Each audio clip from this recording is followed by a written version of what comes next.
शुरू करते हैं फटाफट।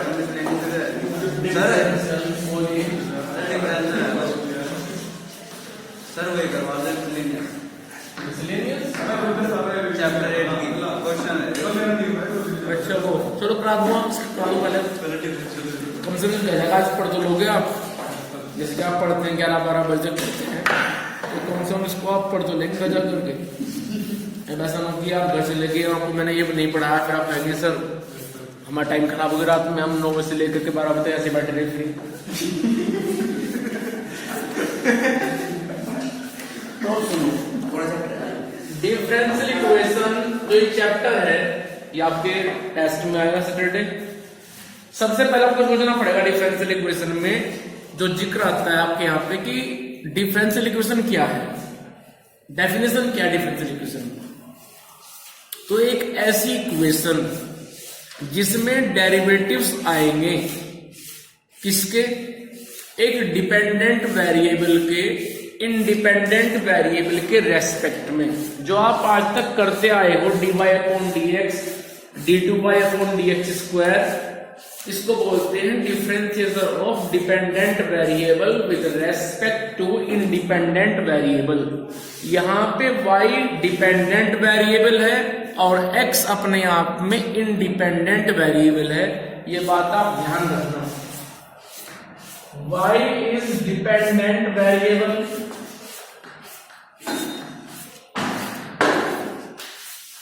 and x is totally independent variable।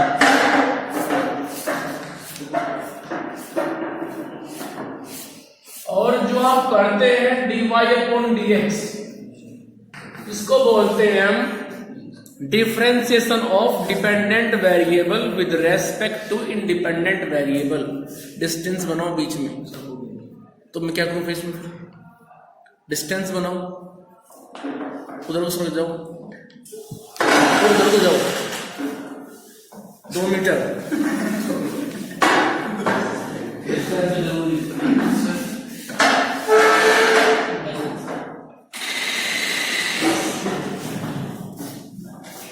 लो इसको ले लो, बुक लेकर के आए तो स्कूल में, a soldier without weapon on the border.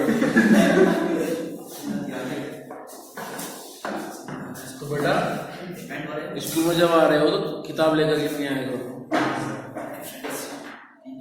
अपना बैग की सफाई भी कर लिया करो। ऐसा ना हो कि बैग की सफाई ना हुई हो महीनों से हफ्तों से, जिसे घर पे रखते हैं उठा के चल देते हो, उसमें चाहे घुस के बैठ जाए बैग के अंदर, ठीक है। अब खुद के बैग में से इतनी स्मेल लगती है कि बराबर वाला बेहोश हो जाए, ठीक है। उसको साफ कर लिया अपने बैग को।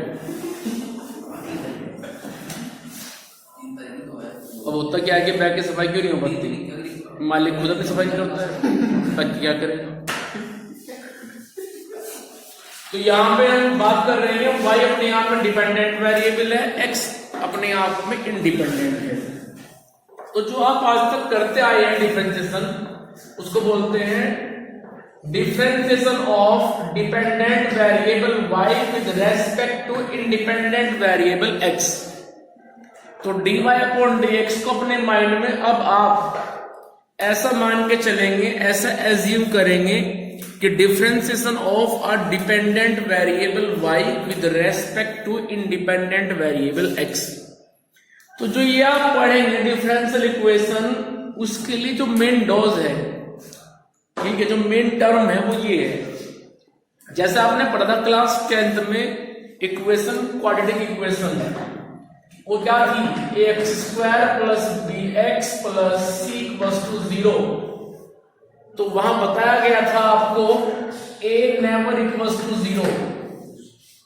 इसके सामने ये बात लिखी होती है, क्यों, क्योंकि यदि a ही 0 हो गया, कोफिशिएंट भी 0 हो गया, तो टर्म फिनिश हो जाएगी और बाकी जो बचेगा वो होगा linear. bx + c is a linear equation like x + 5 = 0, इस तरह से।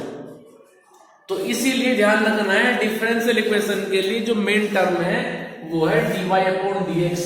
यदि किसी इक्वेशन में dy/dx d2y/dx², जिसको बोलते हैं हम डबल डेरिवेटिव, यदि ये ही नहीं होंगे तो वो डिफरेंशियल इक्वेशन भी नहीं होगी। सुन माई बात, ये बात आपके यहाँ पे लिखी हुई है, ठीक है। यदि आपको पढ़ना है तो जरा आओ और ये पेज नंबर आप ओपन कीजिए फटाफट। 380 पे उन्होंने ऊपर इक्वेशन लिखी है, इक्वेशन 4, और 4 से पहले लिखी हुई है उन्होंने 3 इक्वेशन पहले पेज पे, पेज नंबर 379। और इसके बाद ये बोलते हैं we see that equation 1, 2, 3 involve independent and dependent variable only, but equation 4 involve the variable as well as derivative of dependent variable y with respect to independent variable x. Such an equation is called a differential equation. Equation number 4 जो आपके यहाँ पे लिखी हुई है x time of dy upon dx plus y equals to 0. It is a differential equation. But if we talk about equation 1 and equation 2, equation 3, these are only equations, not a differential equation, because differential equation के लिए जो main term है वो derivative है, और derivative यहाँ पे केवल आया है फोर्थ इक्वेशन के अंदर, इसीलिए केवल फोर्थ इक्वेशन अपने आप में क्या बना के रखते हो रोज मन का है। कल तो विषय बन गए थे और परसों भी सीख लोगे, और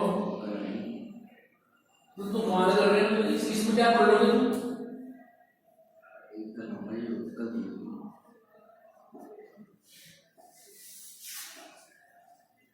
बैल बाकी किताबें तो लाए होंगे, सिर्फ मैथ्स पढ़ाई चल रही है। मानो जी का रखा मैथ्स में, तो चलते हैं इसको लेकर के बाहर, इसको एग्जाम में ले इसको पूरा क्लैरिफाई करेंगे। तो यहां पे कह रहे हैं वो इक्वेशन नंबर 4 को कि इक्वेशन नंबर 4 डिफरेंशियल इक्वेशन है, लेकिन 1, 2, 3 डिफरेंशियल इक्वेशन नहीं है, क्योंकि 1, 2, 3 में कोई derivative dy upon dx involve नहीं हुआ, इसीलिए केवल फोर्थ इक्वेशन बनी डिफरेंशियल इक्वेशन। उसके बाद इसकी डेफिनेशन लिखी हुई है आइए सेकंड पैराग्राफ में, in general an equation involving derivatives of dependent variable with respect to independent variable is called a differential equation. ठीक है, उसके बाद चलिए आगे, a differential equation involving derivatives of dependent variable with respect to only one independent variable is called ordinary differential equation. इन्होंने ये बात कहां से कह दी? दरअसल क्या होता है, जब आप आगे चलोगे क्लास 12 के बाद में, तो एक आता है पार्शियल डिफरेंशिएशन। उसमें हम क्या करते हैं, y को डिफरेंशिएट करेंगे हम t के रेस्पेक्ट में, तो आएगा dy अपॉन dt, x को करेंगे हम t के रेस्पेक्ट में, तो dx अपॉन dt। तो वहां पे क्या होगा 12 के बाद में, जो वेरिएबल्स हैं वो अलग अलग के रेस्पेक्ट में डिफरेंशिएट होंगे, लेकिन आपके यहाँ पे ऐसा नहीं है, आपके यहाँ पे केवल y डिफरेंशिएट होगा विद रेस्पेक्ट टू x, और इसीलिए इसको बोला गया है ऑर्डिनरी डिफरेंशियल इक्वेशन। दो बाकी के दो अच्छा, वो फिर फ्री करने वाला एग्जाम इसके बाद फोर्थ मैं बायो का टीचर है, और मैथ का बायो का कंप्यूटर कैलकुलेशन चल। चलो वो आप देखिए फोर्थ में, अब मैं आपका देख रहा था, पहले मैंने आपको बोलना है कि मैं अभी 10 लगने वाला लेसन कर रहा हूं, कंटिन्यू रख दो लेसन। आपका कितना लेसन बंद होगा इसका अजी आ जाइए बात हो आपका चलो नहीं और कोई लेसन नहीं ठीक है ना। अजी ये दोनों को तो इसको बोलते हैं, तो दूसरी है फिर मैं बात नहीं बोल रहा कभी पढ़ने के लिए भी तुझे हो जाएगा, खेलना तो हो जाएगा, खेल लियो। तो उन्होंने जो यहाँ पे कहा है ऑर्डिनरी डिफरेंशियल इक्वेशन, उसलिए कहा है क्योंकि आपके यहाँ पे केवल dy अपॉन dx भी इन्वॉल्व होगा, dy upon dt, dy upon dp ऐसा कुछ भी इन्वॉल्व नहीं होगा, ठीक है। तो इसीलिए आपके यहाँ पे केवल ऑर्डिनरी डिफरेंशियल इक्वेशन ही आएगा। चलिए इतना कुछ जानने के बाद में इन्होंने नोट में कुछ बात लिखी हुई है, नोट में बताओ। नोट में कह रहे हैं we shall prefer to use the following notation for derivatives. dy upon dx को लिख रहे हैं y डैश, डबल डेरिवेटिव को लिखेंगे y double dash, triple derivative को लिखेंगे y ट्रिपल डैश। उसके बाद नीचे लिखा हुआ है कि यदि इन तीन से ज्यादा आ जाए, मान लो 4 आ जाए, 5 आ जाए, 6 आ जाए, तो उसको फिर हम y के नीचे लिखेंगे। जैसा d cube y upon dx cube आया है तो उसको तो लिख देंगे y ट्रिपल डैश। लेकिन यदि लिखना पड़ जाए d4y अपॉन dx4 को तो उसको हम y4 लिखेंगे, ऐसा वो कहना चाह रहे हैं। या फिर आ जाए यहाँ पे 100, ऐसा क्यों किया गया? क्योंकि डैश लगाना केवल 3 तक तो पॉसिबल है। अब यहां लगानी पड़ जाए 1000 डैश तो कैसे लगाएंगे? टाइम चला जाएगा सारा उसी में डैश लगाने में। तो उन्होंने कहा कि 3 तक तो आप डैश लगा लीजिए, कोई प्रॉब्लम नहीं है। 3 से जब आगे चलोगे इट मींस डेरिवेटिव आपके पास में आ गया 100, तो आप लिखेंगे इसको 100 इस तरह से। और उस बात को वो कह रहे हैं आगे सेकंड पार्ट में, सेकंड जो पॉइंट दिया है, for derivative of higher order, मतलब जब 3 से ज्यादा आ जाए, इट विल बी इनकन्वीनियंट, ये बहुत मुश्किल हो जाएगा to use so many dashes as super suffix। super suffix means जो ऊपर की तरफ लिखते हैं। therefore इसलिए हम यूज करेंगे the notation yn for nth order derivative dny upon dx to the power n। सुनना है? ठीक है, तो 3 तक तो आप डैश लगा लेंगे, इधर तक से ज्यादा तो y के नीचे लिख लेंगे 4 5 6 7 इस तरह से।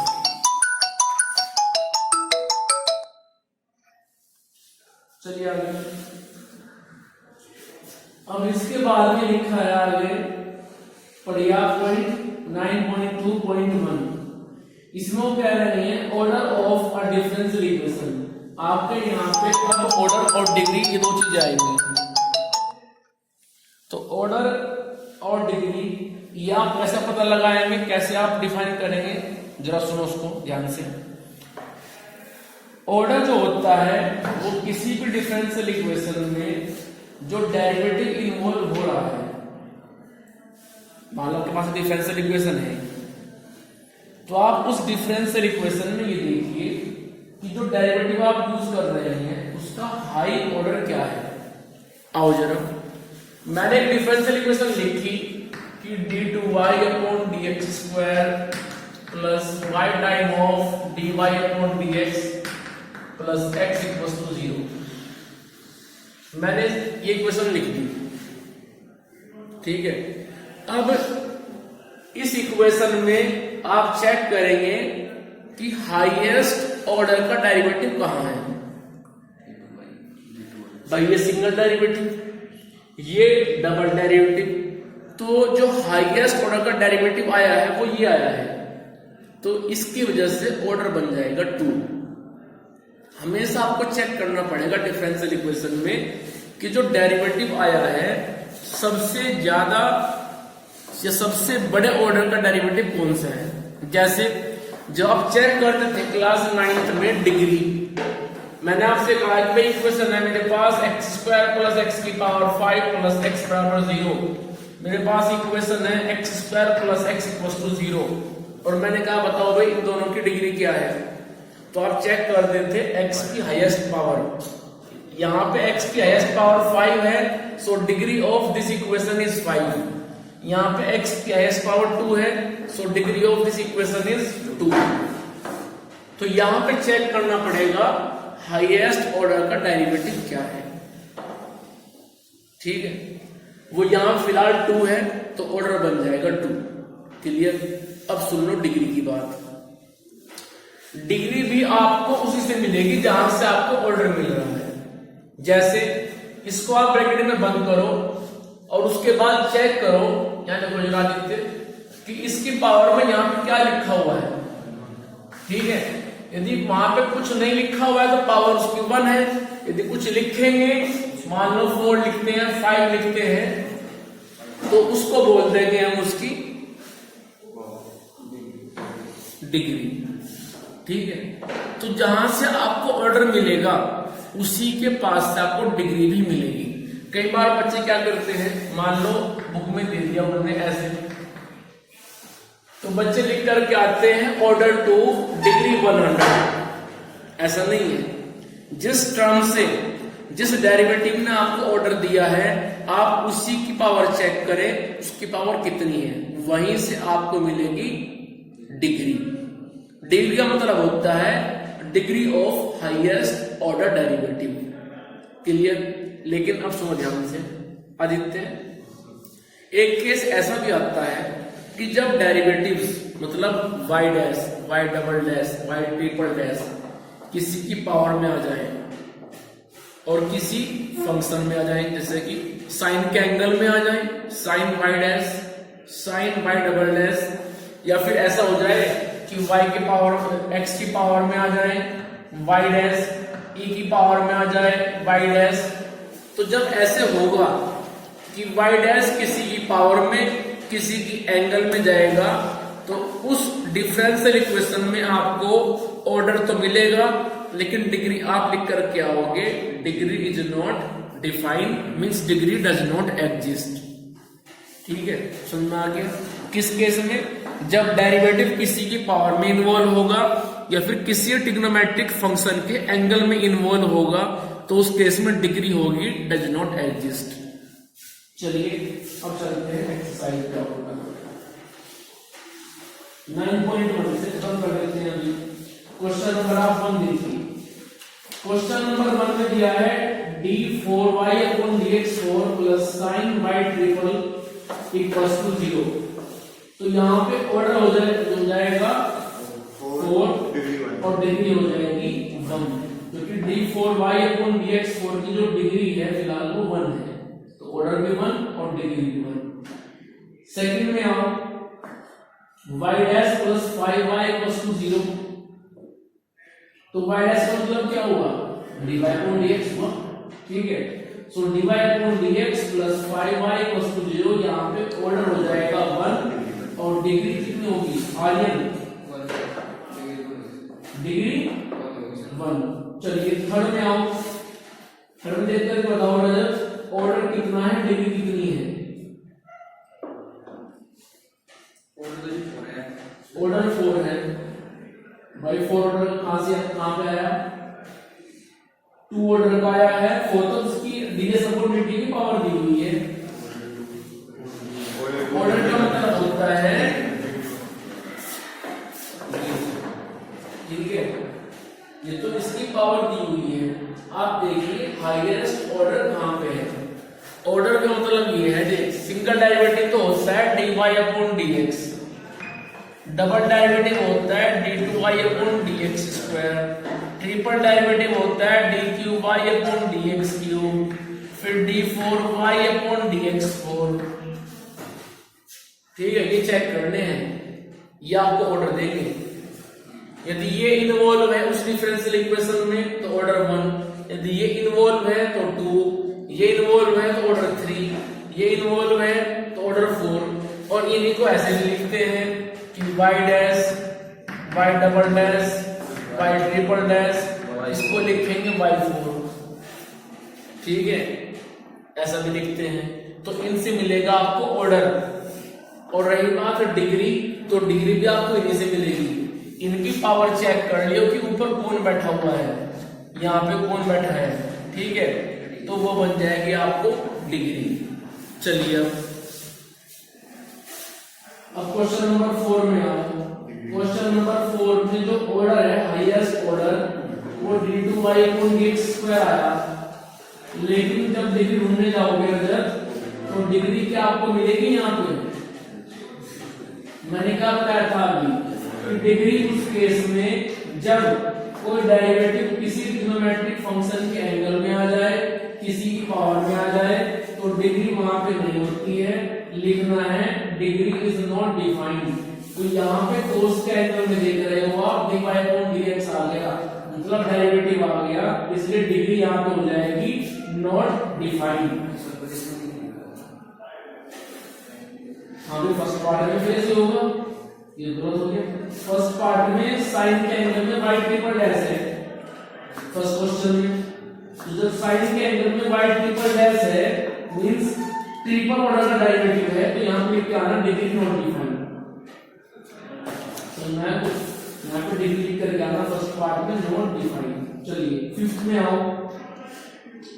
फिफ्थ में जो डेरिवेटिव आया है वो आया है आपके पास में टू ऑर्डर का d2/dx²। तो आप लिखेंगे ऑर्डर इज 2, डिग्री इज 1। 6 में होगा ऑर्डर 3, डिग्री 2। चलिए 7 में आओ, ऑर्डर 3, डिग्री 1। Very good. 8 में आओ, y डैश आया केवल, तो ऑर्डर 1 और y डैश की पावर कितनी है 1, ये y डैश का मतलब क्या होता है d/dx, तो उसकी डिग्री 1 हो गई। 9th में आओ, ऑर्डर 2 9th में क्या है y डबल डैश आया है, ऑर्डर तो हो गया 2 और y डबल डैश की पावर कितनी है ऊपर 1 है, तो और डिग्री हो गई 1। 10th में आओ, नॉट डिफाइंड, ऑर्डर 2 और डिग्री 1 आ जाएगी, क्योंकि साइन के एंगल में y आया ना, y डैश नहीं है, y में y डैश में तो फर्क है, y आ जाए कोई दिक्कत नहीं है, बट y डैश आएगा तो तब देखना पड़ेगा डिग्री नॉट डिफाइंड। चलिए इसके बाद में 11 पे आओ, 11 में डिग्री पूछ रहे हैं, तो डिग्री यहाँ पे मिल जाएगी आपको साइन के एंगल में आगे d/dx ऐसे लिखना पड़ेगा नॉट डिफाइंड। फिर 12 में आओ, ऑर्डर 2 और डिग्री पूछ ले तो 1। ओके 9.1 पूरी हो गई। इसके बाद चलिए 9.2 पे।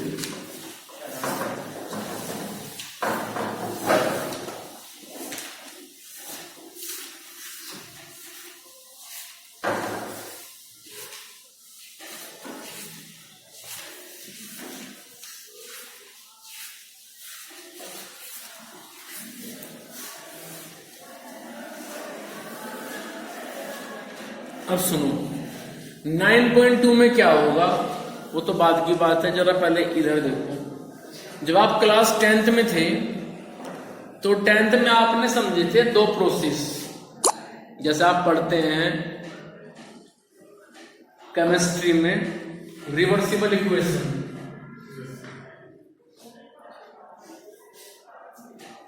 इधर से भी उधर से भी, तो वैसे यहां पे भी है रिवर्सिबल प्रोसेस। कैसे? क्लास 10th में आपको दिया गया एक पॉलिनोमियल कि भाई px इक्वल्स टू है x² प्लस 5x प्लस 6। पूछा गया आपसे जीरोस, तो आपने उसकी जीरोस कैसे निकाली? उसको बराबर रख करके जीरो के x² प्लस 5x प्लस 6 को ऐसे लिख करके आपने वहां से जीरोस निकाली by splitting of middle term, और वो आपके पास में आई थी -2 -3। कोई प्रॉब्लम यहां? लेकिन फिर एक प्रोसेस आया कि भाई जीरोस -2 -3 है, बताओ वो पॉलिनोमियल क्या है जिसकी ये जीरोस है। जैसे कि एक बार पॉलिनोमियल से जीरोस और एक बार जीरोस से पॉलिनोमियल, तो आपने क्या किया? आपने उनको माना अल्फा और बीटा, पहले उनका सम निकाला, फिर उनका प्रोडक्ट निकाला, और तब आपने लिखा कि px equals to k time of x² minus sum of zeros into x plus multiplication of zeros. तो याद आया कुछ? तो आपने तब जाकर के निकाला था वो पॉलिनोमियल। ठीक है, रख के देख लो उसमें -2 -3 जब ऐड करोगे तो -5, और जब मल्टीप्लाई करोगे तो आएगा 6। रखो जरा यहाँ पे, तो यह आएगा k time of x² minus सम वो -5x और मल्टीप्लीकेशन वो 6 के को ले लीजिए आप 1x² + 5x + 6 पहुंच गए वहीं पे। ठीक है, तो वैसे यहां पे भी है। यहां पे क्या है, डिफरेंशियल इक्वेशन से निकालेंगे सॉल्यूशन और सॉल्यूशन से निकालेंगे डिफरेंशियल इक्वेशन। ये दो प्रोसेस यहां पे है और सारी बात इन्हीं के चारों तरफ घूमती है। तो कैसे करेंगे, जरा सुनते नहीं मेरी बात।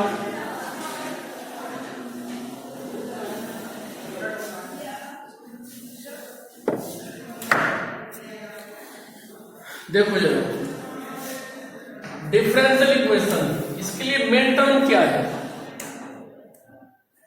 डिफरेंशियल इक्वेशन के लिए मेन टर्म है dy/dx और जो सॉल्यूशन है वहां पे क्या होगा, सॉल्यूशन में होंगे x और y, साथ में होंगे कुछ आर्बिट्रेरी कांस्टेंट जैसे कि a b c d। तो सॉल्यूशन में क्या होता है, आर्बिट्रेरी कांस्टेंट। आर्बिट्रेरी कांस्टेंट कौन से होते हैं?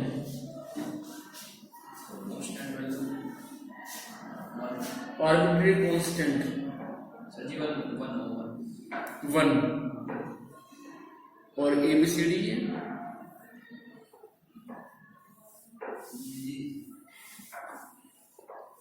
तो कई बार बता चुका इस बात को, घर में मेहमान आए हैं, मेहमान का पता नहीं, सिर्फ इतना कह दिया गया फोन पे घर में मेहमान आए हैं, तो वो तो हो गया आर्बिट्रेरी। जा करके मेहमान के हाथ पे लिख देना है आर्बिट्रेरी, और फोन करके बोल दिया कि बेटा आपके मामा आए हैं, तो वो हो गया वो फिक्स कांस्टेंट। अब पता चला कि हाँ मामा है। तो वैसे ही यहां पे हमने लिख दिया ABCD, तो पता नहीं कौन से मेहमान है, वो आर्बिट्रेरी नहीं है। और हमने लिख दिया 5, 10, 15, तो मामा है, पता है कि वो आए हैं। तो ध्यान रखना है, कांस्टेंट होते हैं दो तरह से, एक आर्बिट्रेरी और एक फिक्स। ठीक है, तो सॉल्यूशन के पास में खजाना है आर्बिट्रेरी कांस्टेंट का, लेके चलता है साथ में, और डिफरेंशियल इक्वेशन वो लेके चलता है डेरिवेटिव को। इसके लिए आर्बिट्रेरी कांस्टेंट दुश्मन है और इसके लिए dy/dx दुश्मन है।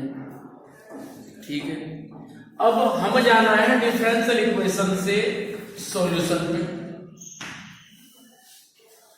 ये क्या कहता है कि मेरे यहां पे इसका आना मना है, दरवाजे पे लिखा है नो एंट्री, मेरे यहां पे तो केवल वो आएंगे, ये नहीं आएगा। अब ये बोलता है अपने आप से, फिर मैं क्या करूं? तो पीछे से आवाज आई, आप कर लो इंटीग्रेशन, क्योंकि इंटीग्रेशन ही dy/dx को हटाता है। तो जब जाना होगा डिफरेंशियल इक्वेशन से सॉल्यूशन पे, बात याद रखना इंटीग्रेशन, क्योंकि इसकी डिमांड केवल यहां है, इसकी डिमांड यहां नहीं है। लेकिन जब जाएंगे सॉल्यूशन से डिफरेंशियल इक्वेशन पे, ये बोलता है कि मुझे तो चाहिए dy/dx, यदि आपके पास है तो मेरे पास आ जाओ, वरना बाहर रहो। और ये बोलता है कि मेरे पास में तो ये है ही नहीं, इसकी डिमांड ये है, इसके पास ये है। तो dy/dx कब बनता है? जब करते हैं डिफरेंशिएट। तो जब सॉल्यूशन से बनाओगे डिफरेंशियल इक्वेशन तो करना पड़ेगा डिफरेंशिएशन, ये बात याद रखना।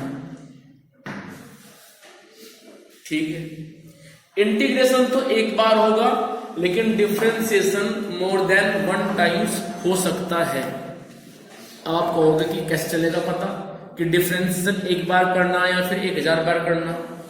तो वो चेक करोगे आप आर्बिट्रेरी कांस्टेंट की काउंटिंग करके। यदि आर्बिट्रेरी कांस्टेंट 3 हुए A B C, तो तुम्हारे पास 3 चांस हैं डिफरेंशिएट करने के और उन arbitrary constant A B C को हटाने के। जब ए बी सी हट जाएगा, एक ऐसी इक्वेशन जिसमें ए बी सी मतलब आर्बिट्रेरी कांस्टेंट नहीं होंगे, तो तभी हम अनाउंस कर देंगे it is required differential equation. लेकिन यदि उस इक्वेशन के अंदर आपने 3 बार डिफरेंशिएट तो किया, लेकिन आप उन ए बी सी को नहीं हटा पाए, तो उसको हम डीई नहीं बोलेंगे, क्योंकि डिफरेंशियल इक्वेशन के अंदर आर्बिट्रेरी कांस्टेंट का आना बिल्कुल मना है, उसके अंदर नहीं आएंगे। जब वो आप हटा दोगे, वो आप कैसे भी हटाओ, इक्वेशन को आपस में आप माइनस करो, कैसे भी करो, वो आपकी जिम्मेदारी है। आपके पास में 3 चांस मिलेंगे यदि वेरिएबल 3 हुए, आर्बिट्रेरी वेरिएबल, ठीक, कांस्टेंट 3 हुए। यदि कांस्टेंट 2 हुए तो 2 चांस मिलेंगे, कांस्टेंट 1 हुआ तो 1 चांस मिलेगा। आप करेंगे केवल एक बार डिफरेंशिएट, उस आर्बिट्रेरी कांस्टेंट को हटा पाए तो डीई बन जाएगी, वरना नहीं बनेगी। सुनना ही बात, 2 प्रोसेस हैं, डिफरेंशियल इक्वेशन से सॉल्यूशन और सॉल्यूशन से डिफरेंशियल इक्वेशन। जब ऐसे आओगे, डिफरेंशिएट करोगे और उतनी बार करोगे जितने इसके अंदर आर्बिट्रेरी कांस्टेंट होंगे। क्लियर? जब आओगे डिफरेंशियल इक्वेशन से सॉल्यूशन पे तो इंटीग्रेट करोगे और करने के बाद आप यहां आ जाओगे। अब सुन लो, आर्यन जो ये सॉल्यूशन है ये भी 2 तरह से होते हैं, इनके भी 2 टाइप्स हैं, 2 अलग अलग मोहल्ले हैं। एक होता है पर्टिकुलर सॉल्यूशन और एक होता है जनरल सॉल्यूशन। अब आप कहोगे कि इनकी पहचान क्या है? जब आप इंटीग्रेट करते हो तो आपने पढ़ा था, चैप्टर था तुम्हारे पास इंटीग्रेशन, हम एक आर्बिट्रेरी कांस्टेंट को ऐड करते हैं, सी पढ़ा है। तो जैसे ही आप प्लस सी करोगे, आपकी तुरंत एंट्री यहां हो जाएगी जनरल में, ठीक है। प्लस सी करते ही आपकी एंट्री हो जाएगी जनरल सॉल्यूशन में। फिर पूछेंगे पर्टिकुलर, तो यहां से यहां फिर कब आओगे? उसके लिए हम क्या करेंगे, आर्यन हमें कुछ कंडीशन दी हुई होंगी, जैसे कि x = 1 y = 2, ऐसे। तो हम उन